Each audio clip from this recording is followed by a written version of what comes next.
పరిశ్రమ మిత్రులు విదేశాలలో షూటింగులు కాదు, అద్భుతమైన రామోజీ ఫిలిం సిటీలో హైదరాబాద్ నగరంలో ఇక్కడ షూటింగులు చేసుకునే విధంగా ఇంకా స్టూడియోలను కార్మికులను ప్రోత్సహించే బాధ్యత తెలంగాణ రాష్ట్ర ప్రభుత్వం తీసుకుంటుంది. అందుకే మిత్రులారా, ఈనాడు తెలంగాణ రైజింగ్ 2047లో మీకు ఏ విధంగా అయితే ఐటీ పరిశ్రమకు ఒక చాప్టర్, ఫార్మా ఇండస్ట్రీకి ఇంకొక చాప్టర్, ఎడ్యుకేషన్ ఎంప్లాయ్మెంట్కి ఒక చాప్టర్, హెల్త్కి ఒక చాప్టర్ ఎట్లయితే ఉందో ఫిల్మ్ ఇండస్ట్రీ కోసం కూడా ఒక చాప్టర్ పెడతాం.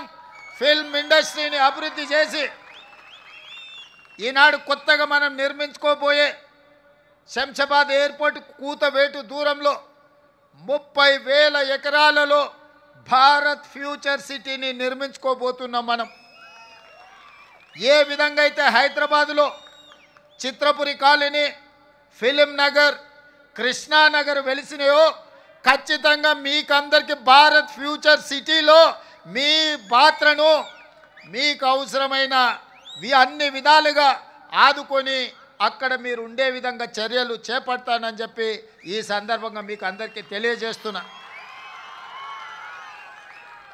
ఈరోజు హెల్త్ ఇన్సూరెన్స్, డెత్ ఇన్సూరెన్సే కాదు, మా కార్మికులు ఆరోగ్య భద్రత పూర్తి స్థాయిలో తీసుకోవాలని, అనుకోకుండా ప్రమాదవశాత్తు ఎవరైనా మరణిస్తే ఆ కుటుంబాలను ఆదుకోవాలని. ఇదే కాదు, నేను ఈ వేదిక మీద నుంచి మా అధికారులకు ఆదేశాలు ఇస్తున్నా. ఈ కృష్ణానగర్ ప్రాంతంలో 3-4 ఎకరాల ప్రభుత్వ స్థలాన్ని చూడండి. తక్షణమే నర్సరీ నుంచి 12th క్లాస్ వరకు సినీ కార్మికుల యొక్క పిల్లలు చదువుకోవడానికి కార్పొరేట్ స్థాయిలో మీకు పాఠశాల నిర్మించి మీ పిల్లలకు ఉచితంగా చదువు చెప్పించే బాధ్యత నేను తీసుకుంటా. ఈనాడు మీ శ్రమ, మీ త్యాగం, మీ కన్నీళ్ళు మీ పిల్లల భవిష్యత్తు కోసం, ఆ పిల్లల భవిష్యత్తు కోసం ఉదయమే బ్రేక్ఫాస్ట్, మధ్యాహ్నం మంచి లంచ్ పెట్టే బాధ్యత కూడా నేనే తీసుకుంటా.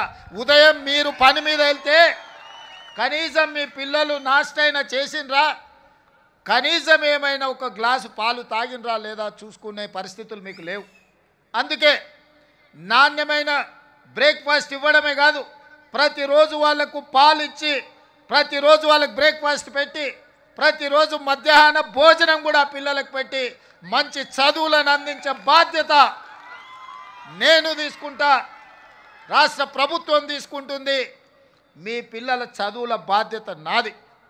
అదేవిధంగా ఈనాడు రాజీవ్ ఆరోగ్యశ్రీ రాత్రి పగళ్ళు కష్టపడడం వల్ల, సమయానికి తిండి లేకపోవడం వల్ల, సమయానికి నిద్ర రాకపోవడం వల్ల నడి వయసులోనే ముసలితనంలో వచ్చే సమస్యలు, ఆరోగ్య సమస్యలు మీ కార్మికులకు వస్తున్నాయి.